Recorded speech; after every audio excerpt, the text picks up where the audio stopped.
Do you have any fears regarding moving forward in this time of life? And if so, what skill sets have you learned to help you combat it? I have worked really hard, thankfully, over the last few years before COVID hit, to really move away from a fear-based mindset. I came to a realization a few years ago that I made a lot of decisions based on fear. And I made a promise to myself not to do that. Disinformation is spreading. There will be a surprise outbreak. Is the issue of pandemic. No social distancing at all. They said that they would express their concerns about the mask supply. Where's the mask? Where's the glove? A second wave is... We all need some good news. This is a message for all the healthcare workers out there. Thank you. If you're looking for hope tonight, raise your hand. If you feel alone and don't understand, if you're fighting the fight of your life, then stand. From Santa Rosa, California, this is 19 Stories. I'm Cheryl Halling. Lillian Rachel is one of the United Kingdom's finest exports. She grew up in East Anglia and moved north to Durham before marrying a U.S. military man and hopping between Europe and North America, and calls the Washington, D.C. area her home. If you're an avid listener of audiobooks, then you more than likely know this gifted actor, as she has voiced close to 40 audiobooks, documentaries, numerous commercial, corporate, and e-learning projects, and is a featured cast member in several audio dramas on the new audio drama streaming service, Storymore. Among other accolades, she is the winner of the 2020 SABA Awards for Best Audiobook Narrator. In addition to having one of the coolest Instagram pages, she is also one of the nicest and most photogenic humans I know. It is my extreme pleasure to welcome Lillian Rachel to 19 Stories. Wow, thank you. That was so lovely. And you are so lovely. I'm really grateful you are joining me today, Lillian. And how are you doing today? I am doing all right. It's a hot, muggy Friday, ready to enjoy some outside time over the weekend, hopefully. And hopefully you'll have some better weather in California too. Look at me, I'm so English. I'm talking about the weather already. Well, it's interesting that you talk about being outside in muggy weather. Your most recent 4th of July Instagram post, your beautiful Instagram post, and a spectacular fireworks show that you and your husband were enjoying at our nation's capital. So is it safe to say that all public gathering restrictions have been lifted? They have been lifted in D.C. and Virginia too. I'm in Northern Virginia. I think restaurants are now back at full capacity. Things on the surface are getting back to normal. It's still kind of odd to go out without a mask, though, I have to say. You still see people wearing masks, but majority not. I imagine also that the 4th of July was an extra special celebration for you. As I understand, you're in the process of becoming a U.S. citizen?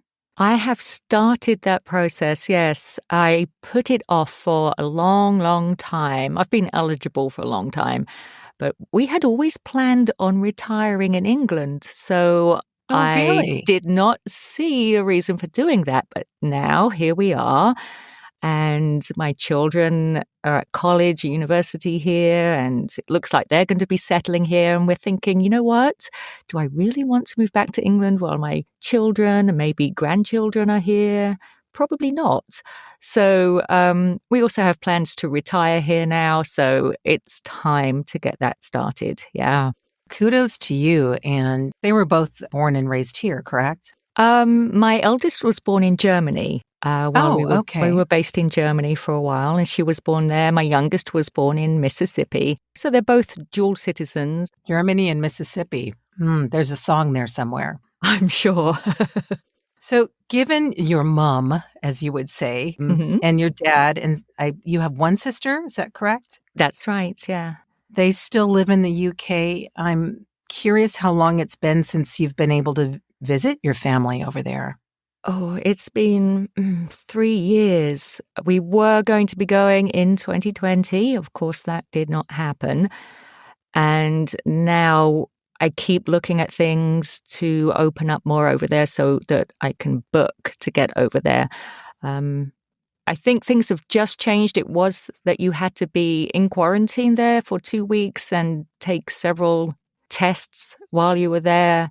And unless I was quarantining with my parents, which I couldn't, then I didn't see much point in doing that. So we're waiting for that to open up. I think the US is an amber country now, as they categorize different countries for traveling back and forth.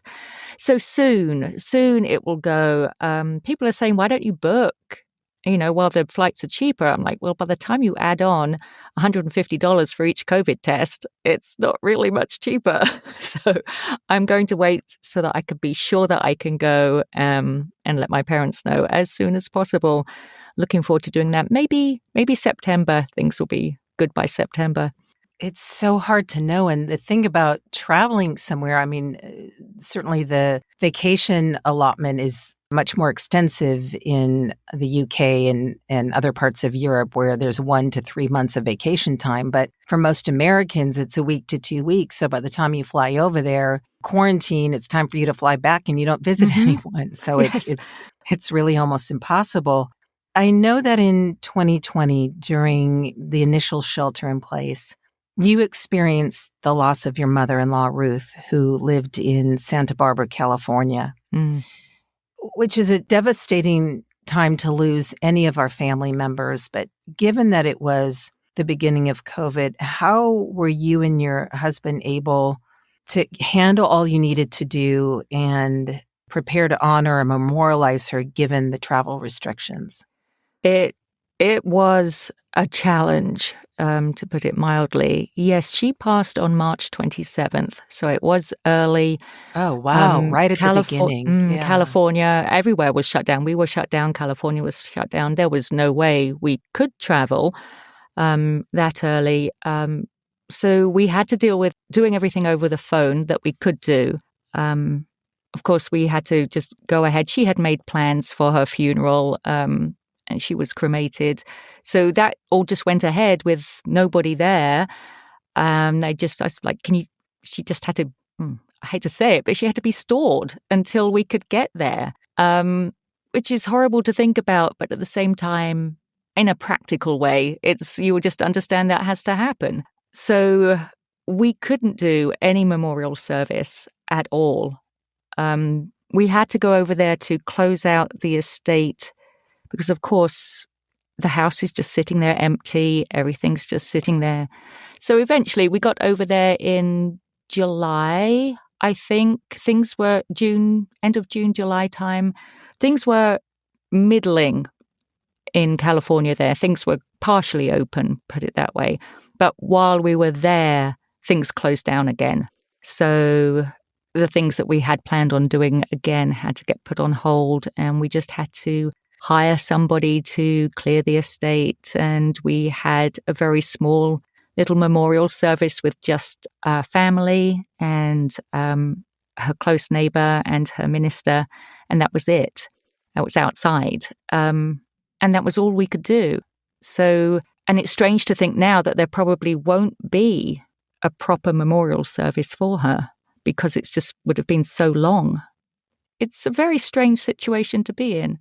It is, and I appreciate you sharing that because we are still going through a huge division in this country of people believing that the virus is not real. And although that is not what she passed from, there are so many implications and ramifications because of the virus that people have personally been affected by, such as what you just shared. And how do you maneuver being on the other coast and dealing with really deep family issues and arrangements and what have you? So thank you for graciously sharing that to kind of transition into the yin and yang of life, if you will. In another recent online post, you were celebrating the birthday of your eldest daughter, Anna. And in that post, you wrote that she was your inspiration for pursuing a career in audiobooks and voiceover. In audiobooks initially, and then what led to voiceover. Can you share what you were doing prior to that and elaborate on what she did to inspire your move into the audiobook genre? Sure. So prior to that, I had homeschooled my children, so my focus was on homeschooling. She had already left and gone to college, but my youngest daughter was now in high school, and I was no longer homeschooling. And, you get to that point, you're like, okay, my turn. What do I want to do? Do I want to go back to school? I'm like, I know I don't want to just go out and get a job in retail. Or, what is it? What is it? Do I just want to get a job just for the sake of a job? I didn't. So what do I actually want to do? Like, you get to the point, and I was in my 40s and the world is open, right? It's like I can pursue whatever I want to pursue. What a concept. Wow. Can you right? remember those Don't tell me I days? can't do it. I'm going to decide what I want and I'm going to go for it. So I was praying about what to do. And Anna had been published in an anthology. She's a wonderful writer. Both my children are wonderful writers, actually. They're Really? great at Oh, expressing fantastic. themselves. Yes, and she has been published in an anthology. It was fantasy, and that was going to audio. And she sent me the link, and that sent me down a little bit of a rabbit trail on audiobooks. And I discovered that I think it's 60%, maybe more than that. Well, certainly since COVID, more than that, are recorded at home studios. And I was like, wait, what is this? I'm at home. I like books and I love acting, and let's see. So I did. I went down that rabbit hole with great enthusiasm and proceeded to learn all kinds of things about the industry, about audiobooks, and about voiceover. It's like audiobooks opened the door, and I went through it, and then I discovered all these other wonderful genres, and the rest, as they say, is history. But can you talk for a moment, though, of those who aren't familiar with either audiobooks and or the voiceover business and art form? Because there's people at home going, I love books, I read books, and it's a matter of turning on the recorder, I was going to say tape recorder, and recording yourself reading. So can you speak to the art form of audiobooks? Because it stands alone in being very revered by the voiceover circles because of so many different aspects to it. So can you talk about what it took for you to explore that and what it entails to be a really well-rounded and gifted audiobook actor? It sounds great, doesn't it? Getting paid to read. I mean, that sounds wonderful. I read books and they pay me. But as you might imagine, with anything, there's so much more to it than that. So as far as the process is concerned, I don't really know where to start. But, you do have to read the book. You do need to pre-read the book. I recommend that. That helps, I would imagine. It does, so that, you know who done it before the listener does. It won't be a surprise for you. Exactly. Oh, wow. Wait a second. He did it? No. But then you have to read it or perform it in a way that feels like you're experiencing it for the first time. So that can be a challenge for a lot of people. Also, sitting in your booth for hours and hours on end with no air conditioning is definitely a challenge too. In D.C., yes. In D.C., or even in the wintertime when it's freezing and you have no heat, although it's kind of easier to bundle up. But so there is that to it. If you're doing fiction, you've got all the different characters. You've got different accents. How much of an accent do you want to do? Some narrators really go all out with every character and every accent. Other narrators just, give it a flavor of that accent. So different people have different styles. And again, different books call for different styles. So that's always fun to explore. I always love exploring new accents. So that's always a good challenge to have. And then, of course, there's the technical side of it and dealing with the actual physical recording, using the microphone setup, the booth setup, the sound quality, using the recording software, engineering it, sending it out to an engineer. If you're smart like me, you get someone who knows it so much better to get to do all the engineering, the mastering and editing. That really helps having someone else do that. If you can outsource, I do recommend that. Yeah. So it's a long process. I've probably listened or read the book 4 or 5 times before it's done. And each hour that you listen to can take maybe up to 6 hours of work before it's finished. So it's a long process, and it's a beast completely different from any other genre of voice acting. Yeah, phenomenal amount of work. And I'm curious, when you mention how some actors just kind of suggest a flavor of an accent versus going all out. Now, is that a decision made between you and the author, or is that a personal creative decision that you've made? Usually, because you self-direct in audiobooks, unless you're lucky enough to work with a publisher and a director, then it's a decision that you make. And most voice actors have their style, and they'll do that in all of their books. So you kind of know what you're getting if you hire that voice actor. Sometimes it's wonderful to work closely with an author and kind of hash out that decision ahead of time and make sure that you're both on the same page with what to expect. And then you can just go ahead and do your work with you as the director. Yeah. And again, for people who may have an interest in getting into audiobook performance, maybe they were like you, they love books, they've done some acting, it's been a dream or a passion kind of on their bucket list of something they'd like to do. How does one go about getting work? Because there's kind of this idea that somehow all of this work just flows to you. Oh, that would be nice. Isn't Coppola calling you every day? Although that's a different medium altogether. But okay, I'll take it. I'll take the call. You'll take the call. So can you kind of walk us through the process of what it means to source a book that you would want to voice? There are several ways you could go about this. A lot of people, myself included, started with acx.com, which is kind of the back end of Audible for independent authors and narrators. And there are some great videos, how-to videos on ACX University, I think they call themselves, which gives you a great starting point.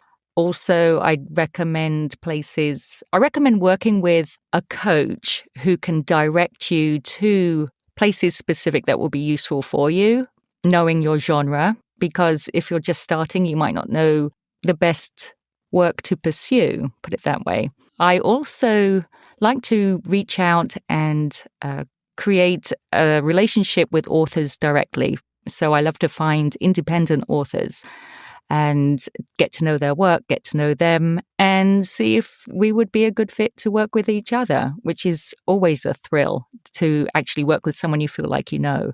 Sometimes it doesn't work out, and that's fine. And other times, in fact, I've got a lot of work through just directly contacting authors and just from enjoying their books. And like, that book isn't on audio, I think I could narrate this, that kind of thing. Yeah. You seem to really enjoy connecting with authors one-to-one. And I'm curious, as in any relationship, it can go very smoothly or there can be some bumps in the road. So how important is it that you and an author communicate on a really healthy level, if you will? Because I would imagine you're relying on them to have a sense of how an audiobook really comes together. And especially if they're a first-time author, is there a level of, I know I'm asking you several questions at once, but is there a level of education on your end to the author about how workflow happens? Yes, I do like to let them know what to expect, because if they've never done an audiobook before, they have no idea what to expect, what the process is. So I'm happy to talk with authors, explain the process and what happens.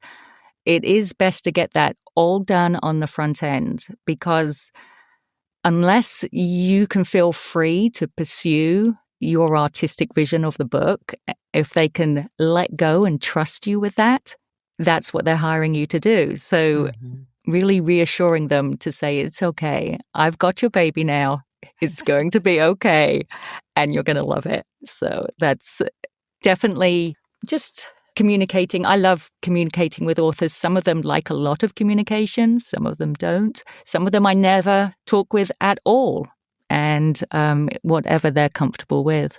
So I'm assuming that you submit a couple of pages so that you're, no pun intended or one intended, you're on the same page, that the direction you're going in with the narrative that you're giving it is what they want. Yes, exactly. Yeah, everything that I have done independently with authors, you submit, about 15 minutes. I try to include all the main characters in that first sample. And that's their opportunity to give me as much feedback as they want, whether it's anything to do with pacing, accents, characters. I'm giving them an example. This is what your book's going to sound like. And usually they're like, you know what, this sounds great. So it hasn't been a problem so far. They've hired me on my audition, first of all, and then they've heard an extended amount from the book. And that's the way we go. Yeah. Wonderful. So there's never been a time that you're halfway through and they're like, let's put on the brakes and go in a different direction, or, I wasn't thinking clearly, this is how I really want it. Sounds like most of your experiences have been really positive. They have.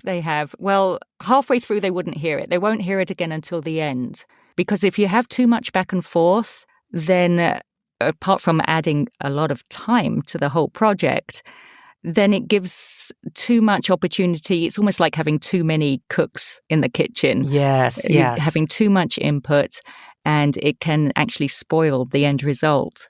It's wonderful that you have that creative and artistic freedom, because that says a lot about how you've, kind of mastered your craft. And hello, Poochie. I'm sorry, my dogs are having fun downstairs. Yes. If there's anything that's come out of this past year and a half, is just being flexible and going with the flow. So I'm glad your pooches are enjoying themselves. There is a wonderful new, as I mentioned in the intro, audio drama streaming service called Storymore. Could you tell us a little bit more about that and how you became involved in some of their audio dramas? I love audio drama. I have done since I was a kid, and would listen to BBC Radio, which, of course, they have wonderful audio dramas. And it was a few years ago, actually, that they were looking for actors. Specifically, they wanted English actors. This was for The Diary of Marjorie Blake. And it's a wonderful book, English author, and she wanted English actors to portray the characters. And it had been moved from a book to an actual drama script, and so I auditioned for that and got 2 roles in that drama, actually, which was fun because one was Marjorie's mother and one was her mother-in-law, and they're just horrible people. So sometimes it's kind of fun to just imagine what that would be like, To be that wretched. Yeah. Yes, but it's a whole new platform for audio drama, and it's a streaming platform along the lines of Netflix, except you can take it with you on the road or wherever you go. I love the quality of the productions and the variety of productions. And I'm just wishing them every success because it's growing. I think it's available in 175 countries now, but it's literally just brand new launched, and they've got some great content, and the content's going to be growing every month. So with original dramas and also other content that they've brought on. So I'm very excited for it. Yeah, it is such a fantastic platform. I found out about them at a podcasting conference about 6-8 months ago. Mm-hmm. And just literally the hair stood up on my skin because I grew up listening to radio dramas as well. We used to have a show on Sunday nights that was all about old-time radio drama. And I'm not sure any of the dramas that I listened to would have been played in the UK, but it is such an art form. And it's really what people used to do before television was around, is gather around the radio. And as we know, our imagination can be way more powerful than any film or television show. And of course, not knocking that medium, but just saying, having a love of theater of the mind, so to speak. Yes, exactly. And I love that it's coming back now because people want to get out more. They want to do thyou know, and you can listen while you're walking the dog, going for a bike ride, cooking dinner, doing your makeup. If you do makeup and go out, I don't know who does and that cook anymore. Dinner at the same time. Yeah. I don't know. No makeup. I can't remember the last time I put makeup on and went out. That's crazy. But opportunities are there. I think you did for that beautiful photo shoot you did recently. I did for that. Well, they did the makeup for me, so I didn't have to do a thing. You really didn't do makeup. Yeah, I didn't have to do a thing. And we're going to point people towards your all your social media sites and ways to get a hold of you at the end, and I'll have it in show notes. And it's funny you mentioned about makeup because I'm wondering how adversely makeup sales, cosmetic sales were affected during this time. I mean, you still had people doing Zoom. I mean, so they were on camera, so to speak. But I just thought it would, especially lipstick with people wearing masks. It's like, who wears lipstick anymore? I bet eye makeup, false eyelashes and things that people wear to like make their eyes pop. Mm-hmm. I don't, but I bet they sold, because above the mask and everything, you really make your eyes pop. Yeah. Oh, that would be a really interesting, and I'm in podcast mode, so above the mask. I like that. There you go. There you go. I mentioned that you have numerous accolades and raving reviews in Audiophile magazine and audible.com. I'd love to know about the Silver Peer Award and the 2020 SABA Award. That both of those you won for Best Audiobook Narrator. Can you tell us what the Silver Peer and the SABA Awards are and how they unfolded for you? Well, the Silver Peer Award was awarded by TIVA DC, which is the Television, Internet and Video Association of DC. And there's wonderful actors involved there, and it's a lovely local group. But they also had an audiobook category, which I'm like, oh, well, I don't have movies out there, but I have audiobooks. So the Silver Award was lovely because the way that they do awards, they don't award a gold, a silver, and a bronze. They'll look at all of these submissions and they'll decide, well, this one's worth a silver, and this one's worth a silver, this one's a gold, this one's a bronze, and they'll just award what they feel it's worth. So it's not like, well, this one's a bit better than this one, so we'll give this one the silver and this one the bronze. They'll just award. So it was lovely to get the silver, especially for a book I did. That book took a long time to come out, so I recorded that fairly early on in my career. And so it was especially joyful to receive that because it was one of my favorite books too. Not supposed to say that, are you? Not supposed to say your favorite books. Oh, we know that parents have their favorite children. We know that. Although you have two, so they're both your favorite. They are. They're both my favorites. Yes. And then the SABA Award, I was contacted on LinkedIn to apply for that one.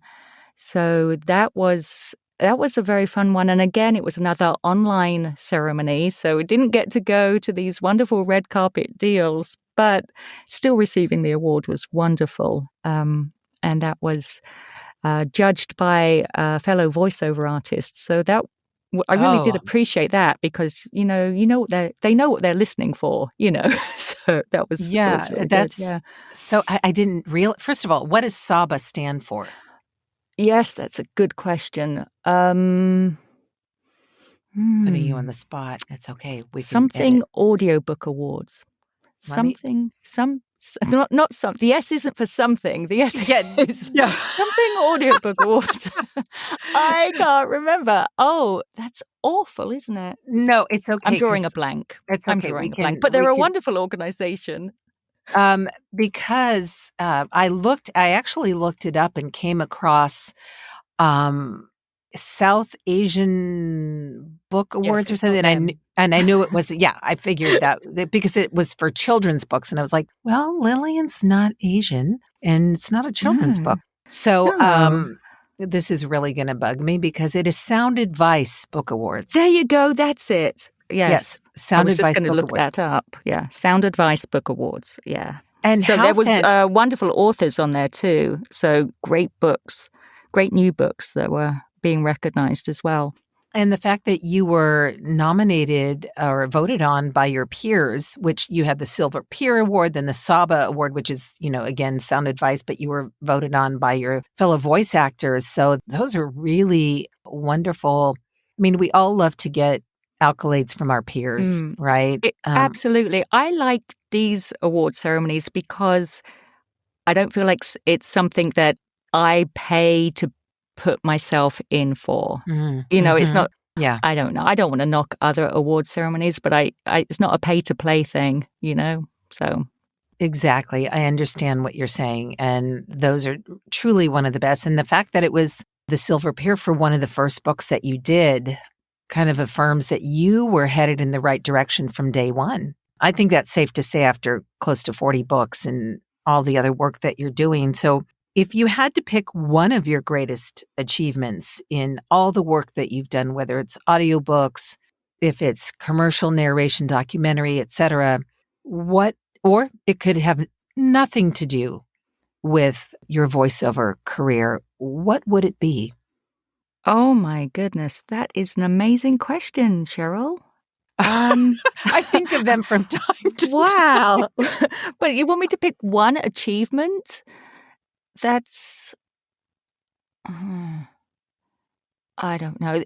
I think probably one of the achievements I'm most pleased with, which has nothing to do with voiceover, is that I stayed friends with my teenagers while they were growing up, and I'm still friends with my kids. So I feel like I am very pleased about that. This is going to be terribly tacky, and I don't advise this, although the last guest I interviewed, I didn't realize she had like this little gong in the background that's going to be horrible to edit out if I can, but that's your achievement. That's your I'm ringing the bell for that because I'm sure any parent out there listening to that with teens or former teens are going the challenge.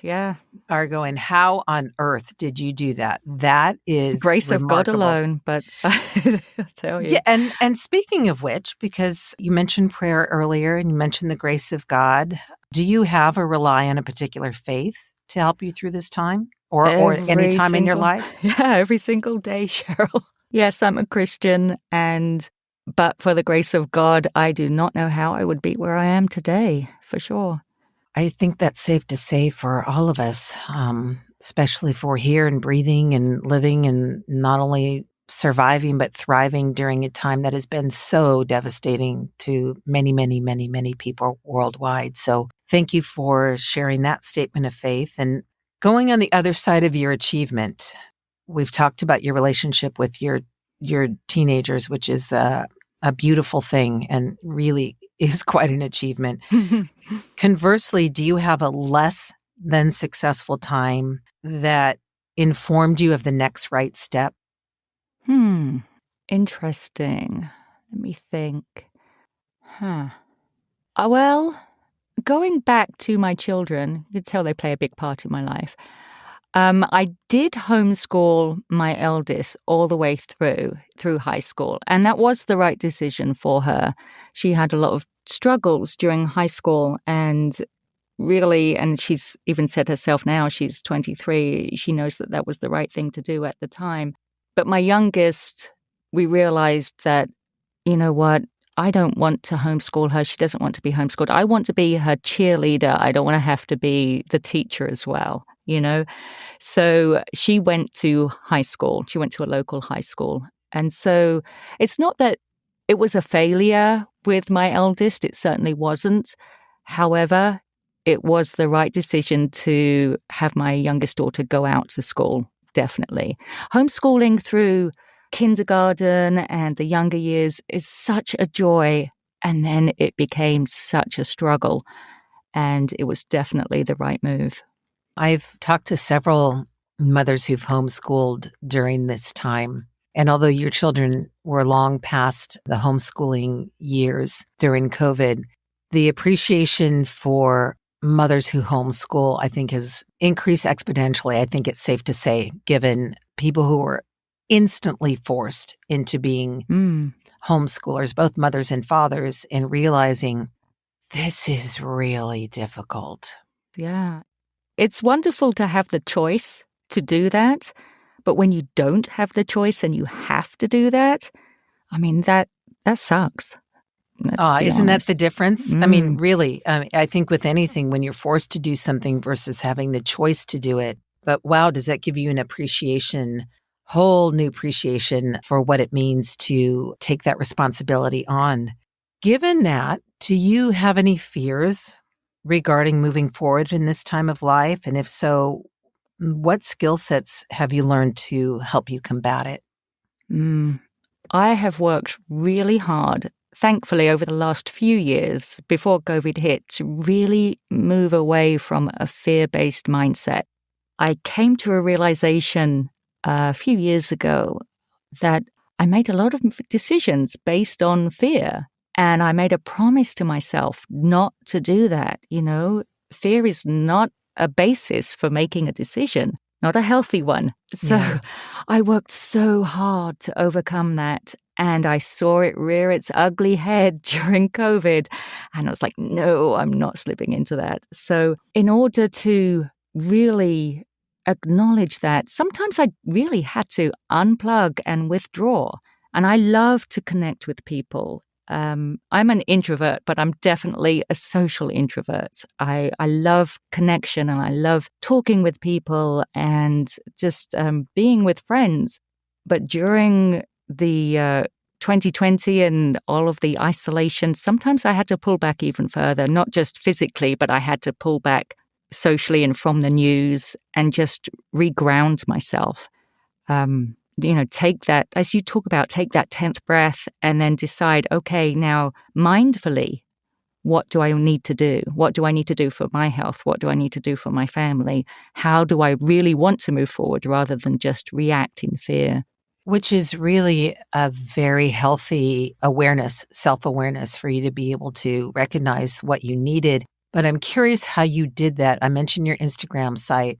It is truly one of the most exquisite sites. And, I've talked about a couple of Instagram sites that people have, and I don't call everybody's site wonderful. In fact, it's a beautiful platform and that it can be also pretty daunting if you look at your life through the lens of someone's Instagram site. But the reason I mentioned it in light of what you just shared is how did you maintain, because it was authentic for you. It is authentic for you. That's one of the reasons I like your site. I have the great fortune of knowing you prior to this time of us chatting, and what you post is authentically you. But how do you do that when you're pulling away so that you can replenish your well and get out of that state of fear?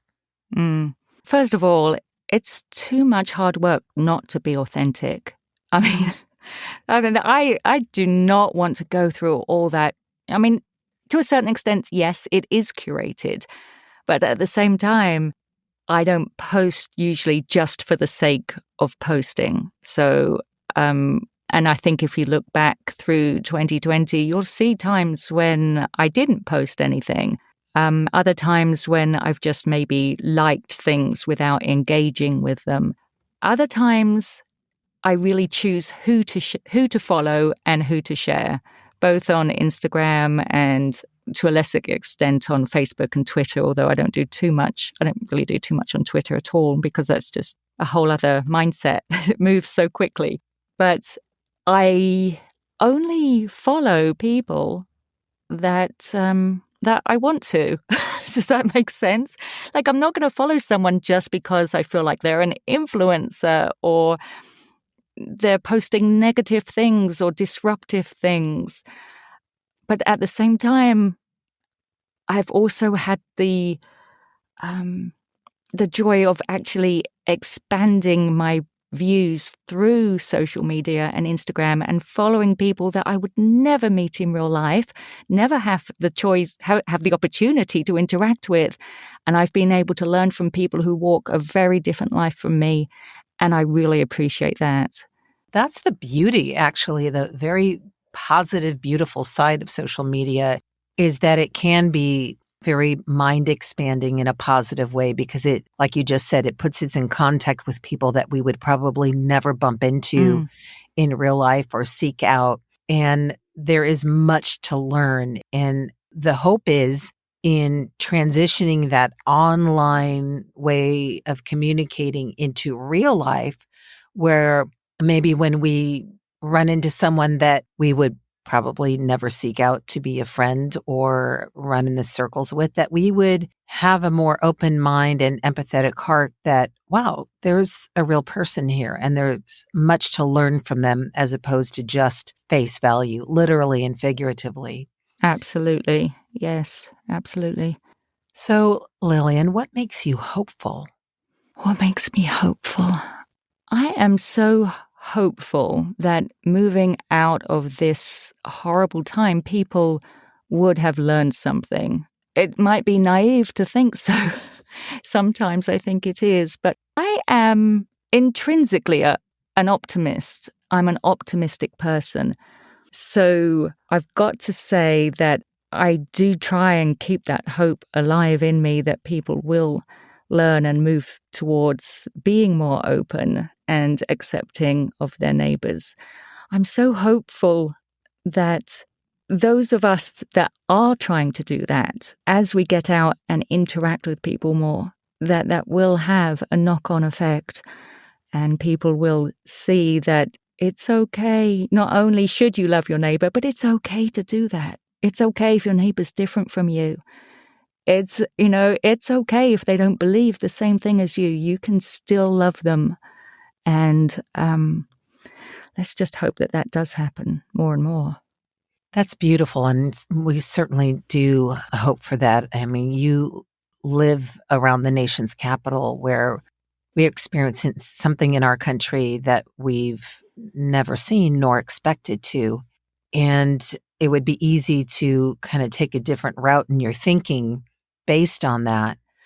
But if there was ever a time where hope and love and is needed, it's now. So thank you for sharing that with me. And also would like to know what brings you joy.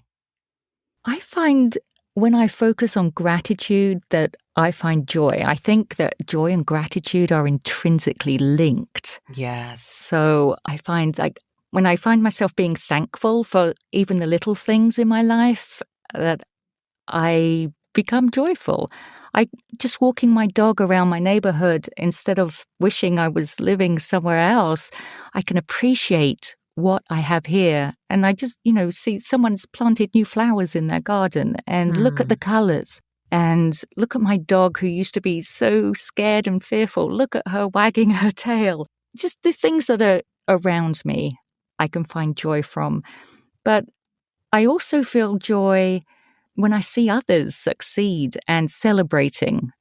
And even now, a lot of it is through social media, not through personal interactions. But, go ahead and brag on those achievements, because I love that. I love seeing other people succeed and just knowing that they're enjoying that. And I want to celebrate with you. That is so beautiful, because I think that's indicative, first and foremost, of who you are, but also kind of the very generous voiceover community. And I think if we could all celebrate each other more, whatever we're doing in our lives, if you're a plumber, plumb on. Yes. Right? Amen. Be the best plumber. Let me celebrate. Hey, absolutely. We all don't realize the importance of a good plumber until we go to turn on our water and it just till you need one, right? That's beautiful. I love that answer. If there was a soundtrack to your life, Lillian, what would be on it and why?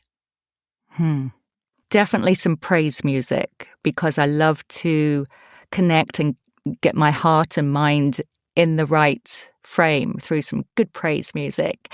Maybe I like Rent Collective and We Are Messengers. I love those bands. I love how joyful they are.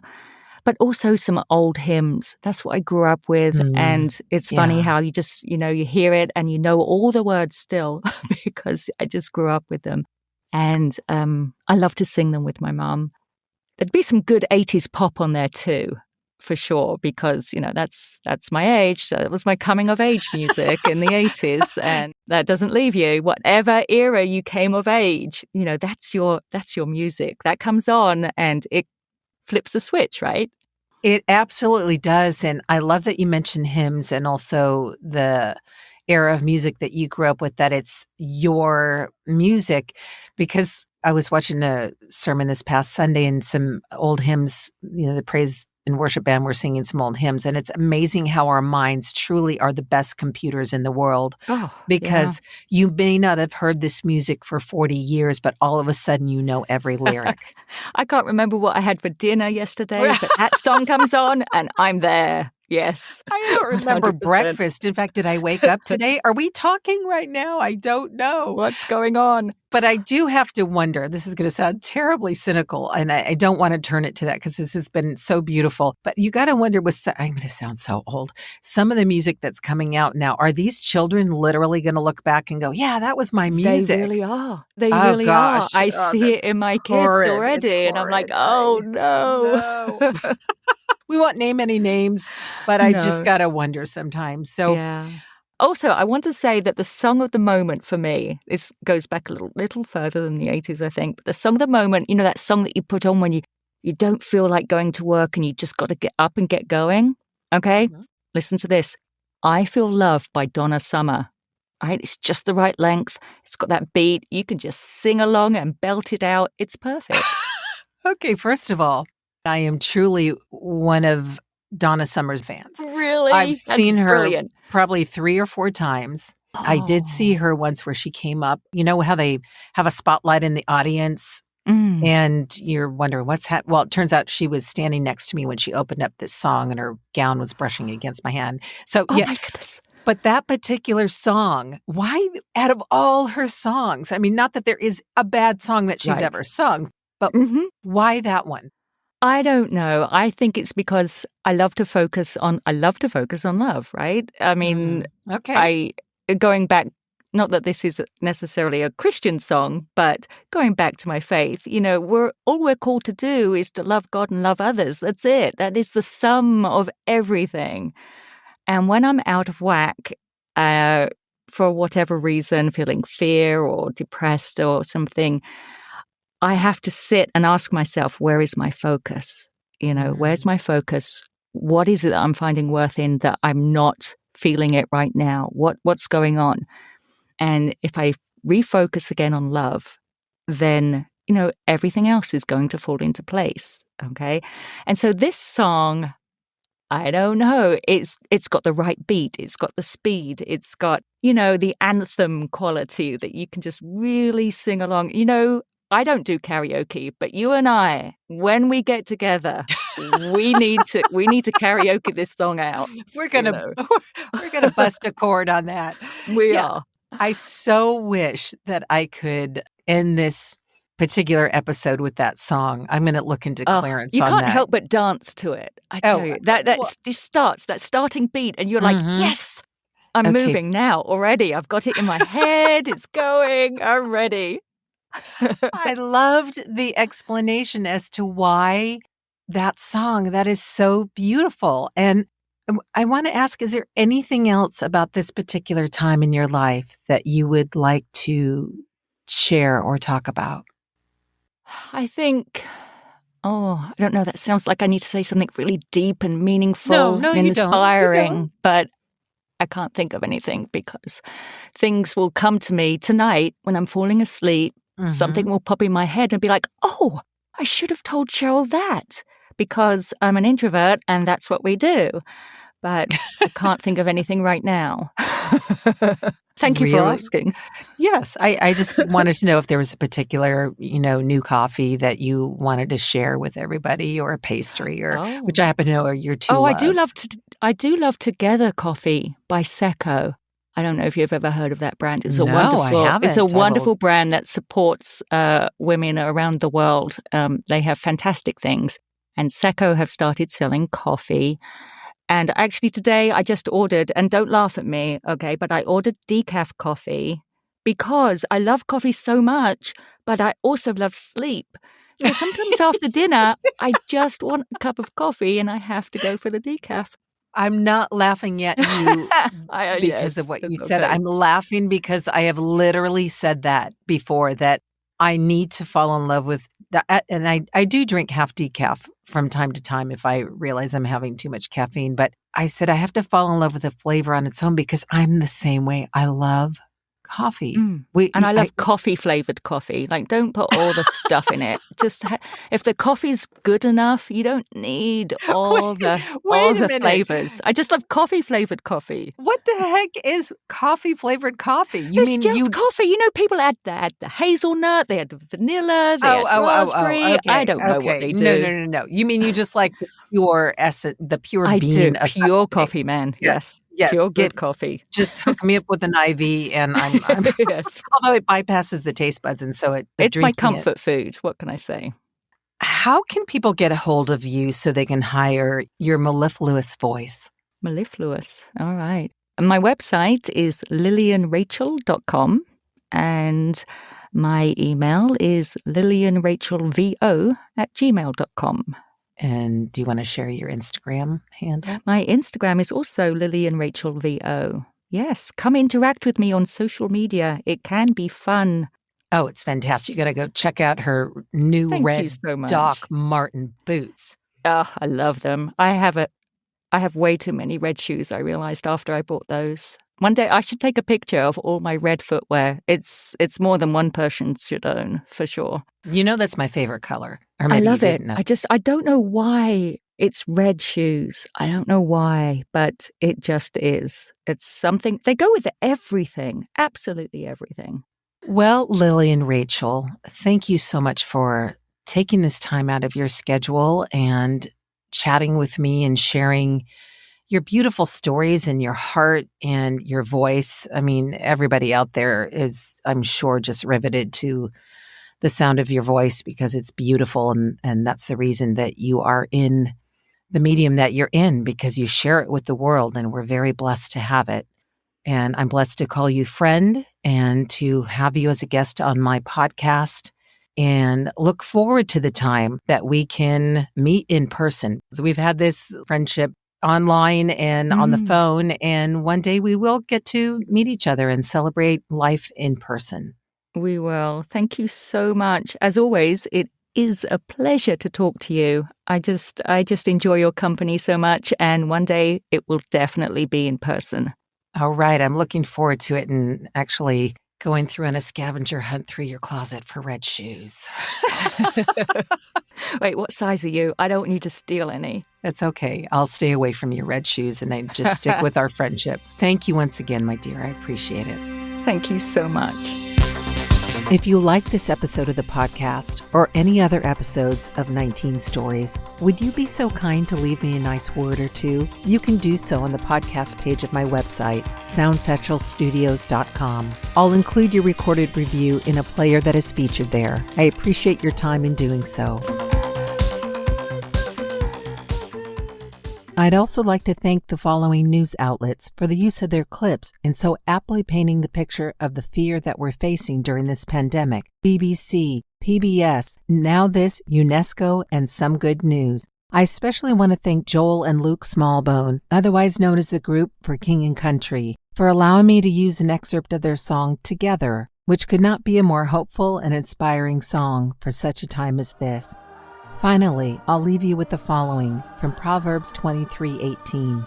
Surely there is a future, and your hope will not be cut off. Thank you again for joining me today.